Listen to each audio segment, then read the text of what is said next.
আজ প্রধানমন্ত্রী মন্ত্রিপরিষদের বৈঠক শেষে জানান, ঈদের আগেই নবম জাতীয় পে স্কেল বাস্তবায়ন করা হবে। তিনি বলেন, ইতিমধ্যে গেজেট প্রস্তুতিকরণ চলছে, সম্পূর্ণ প্রস্তুত হলেই গেজেট প্রকাশ করা হবে।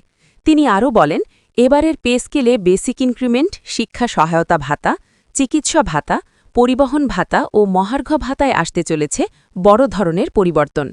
বিস্তারিত জানতে ভিডিওটি না টেনে শেষ পর্যন্ত দেখতে থাকুন।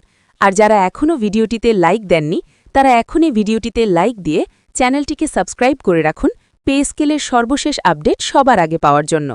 আজ ঐতিহাসিক এক ঘোষণা এসেছে দেশের সরকারি চাকরিজীবীদের জন্য। মন্ত্রিপরিষদের গুরুত্বপূর্ণ বৈঠক শেষে প্রধানমন্ত্রী জানিয়েছেন, আসন্ন ঈদের আগেই বাস্তবায়ন করা হবে বহুল প্রত্যাশিত নবম জাতীয় পে স্কেল। দীর্ঘদিন ধরে সরকারি কর্মকর্তা-কর্মচারীদের মধ্যে যে প্রত্যাশা, আলোচনা ও জল্পনা-কল্পনা চলছিল, তার অবসান ঘটিয়ে সরকার স্পষ্ট বার্তা দিয়েছে, অর্থনৈতিক সক্ষমতা ও জীবনমান উন্নয়নের লক্ষ্যেই এই নতুন পে স্কেল কার্যকর করা হচ্ছে। প্রধানমন্ত্রী বৈঠক শেষে সাংবাদিকদের জানান, নবম জাতীয় পে স্কেলের গেজেট প্রকাশের প্রক্রিয়া ইতিমধ্যে চূড়ান্ত পর্যায়ে রয়েছে। সংশ্লিষ্ট মন্ত্রণালয় ও বিভাগগুলো প্রয়োজনীয় কারিগরি ও প্রশাসনিক কাজ সম্পন্ন করছে। সব প্রস্তুতি শেষ হলেই আনুষ্ঠানিকভাবে গেজেট প্রকাশ করা হবে। গেজেট প্রকাশের পরপরই নতুন পে স্কেল কার্যকর হবে বলে তিনি আশাবাদ ব্যক্ত করেন। সরকারের পক্ষ থেকে বলা হচ্ছে, এবারের পে স্কেল হবে সময়োপযোগী ও বাস্তবমুখী, যা বর্তমান দ্রব্যমূল্যের বাজার পরিস্থিতির সঙ্গে সামঞ্জস্যপূর্ণভাবে নির্ধারণ করা হয়েছে। নতুন পে স্কেলের সবচেয়ে আলোচিত বিষয় হচ্ছে বেসিক ইনক্রিমেন্টে বড় ধরনের পরিবর্তন। প্রধানমন্ত্রী জানিয়েছেন, মূল বেতনের কাঠামোতে ইতিবাচক সমন্বয় আনা হবে, যাতে কর্মজীবনের শুরু থেকেই একজন সরকারি কর্মচারী আর্থিকভাবে কিছুটা স্বস্তি পান। বেসিক ইনক্রিমেন্ট বৃদ্ধি পাওয়ার ফলে শুধু মাসিক বেতনই নয়, বরং ভবিষ্যতে পেনশন, উৎসব ভাতা ও অন্যান্য আর্থিক সুবিধাও বৃদ্ধি পাবে।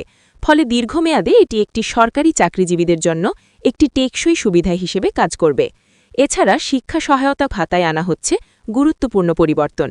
বর্তমান সময়ে সন্তানের শিক্ষা ব্যয় বহুগুণ বেড়ে যাওয়ায় অনেক সরকারি কর্মচারী আর্থিক চাপে পড়ছেন। নতুন পে স্কেলিক শিক্ষা সহায়তা ভাতা বাড়ানো হলে কর্মচারীদের সন্তানদের পড়াশোনার ব্যয় নির্বাহে সহায়ক হবে। বিশেষ করে স্কুল ও কলেজ পর্যায়ের শিক্ষার্থীদের ক্ষেত্রে এই ভাতা কার্যকর ভূমিকা রাখবে বলে মনে করছেন সংশ্লিষ্টরা। চিকিৎসা ভাতার ক্ষেত্রেও আসছে বড় পরিবর্তন। স্বাস্থ্যসেবার ব্যয় দিন দিন বাড়ছে, আর এই বাস্তবতায় চিকিৎসা ভাতা বৃদ্ধি সরকারি চাকরিজীবীদের জন্য একটি গুরুত্বপূর্ণ সহায়তা হিসেবে বিবেচিত হবে। নতুন কাঠামো অনুযায়ী চিকিৎসা খাতে বাড়তি ভাতা প্রদান করা হলে কর্মচারী ও তাদের পরিবারের সদস্যরা প্রয়োজনীয় চিকিৎসা সেবা গ্রহণে আরও সক্ষম হবেন।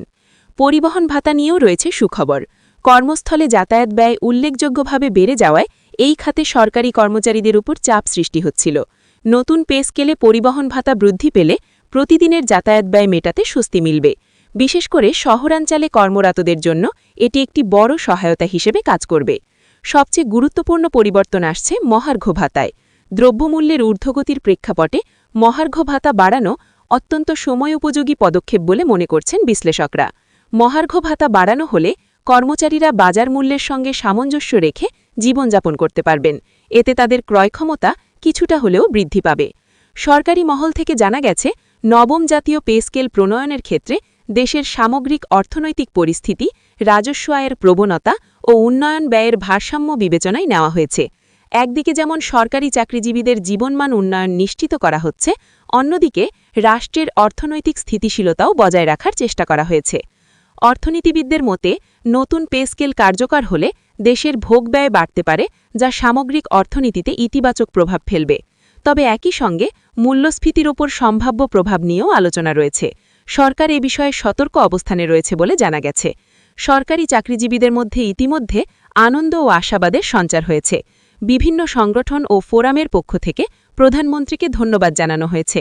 তারা আশা প্রকাশ করেছেন, গেজেট দ্রুত প্রকাশিত হবে এবং ঈদের আগেই নতুন বেতন কাঠামোর সুফল তারা হাতে পাবেন। সব মিলিয়ে বলা যায়, নবম জাতীয় পে স্কেল বাস্তবায়ন হতে যাচ্ছে একটি গুরুত্বপূর্ণ আর্থিক সিদ্ধান্ত হিসেবে, যা দেশের লাখো সরকারি চাকরিজীবীর জীবনে ইতিবাচক পরিবর্তন আনতে পারে। এখন সবার দৃষ্টি গেজেট প্রকাশের দিকে। গেজেট প্রকাশ হলেই আনুষ্ঠানিকভাবে শুরু হবে নবম পে স্কেলের নতুন অধ্যায়। সরকার প্রতিশ্রুতি দিয়েছে, ঈদের আগেই বাস্তবায়ন, আর সেই প্রতিশ্রুতি পূরণের অপেক্ষায় এখন পুরো সরকারি প্রশাসন ও চাকরিজীবী সমাজ।